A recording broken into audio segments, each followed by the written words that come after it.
worked in TV before. I was with Mark. Absolutely loved it. And actually I worked in TV in the North East. I used to go down to London on a coach for 6.5 hours to buy my Mac makeup. So when I moved to London, I wanted to work for Mac. I'm going to do the red lipstick with my favourite all-time iconic lipstick, I think. Bright red matte lips. It kind of makes me feel like I've got my clothes on. People know I've been in a hurry if I haven't got red lipstick on. The Egyptians used to crush up beetles to make the red lipsticks. So people have always worn it. It fits lots of different situations. So it can be like really sort of red carpet, glamorous, or it can also be kind of down and dirty rock and roll as well. Are you a little rock and roll? A little bit. I don't think I've red carpet glamorous. The Ruby Woo lipstick is a true blue red matte lipstick.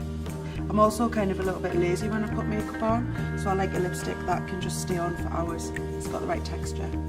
So I use a primer. It's a lovely comforty sort of waxy feel to it.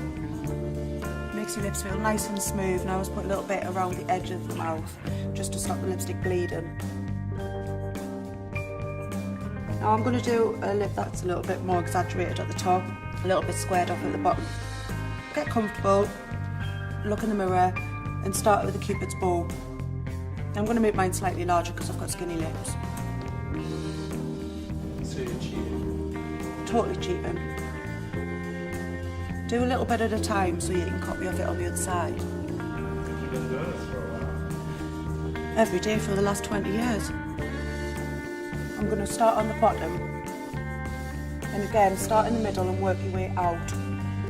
Now this part of my lip's a bit smaller than this part of my lip, and it's also this side's rounder, and I prefer this side, so I'm going to kind of copy this side to that side. So what you must do now is to put your head back and you'll see any of the symmetry that you can't notice when you're looking straight on in the mirror. And then similarly, put your chin to your chest and you'll also see some, you know, where you may have a wobbly line or a bit of symmetry missing. Is that what you do? Yes.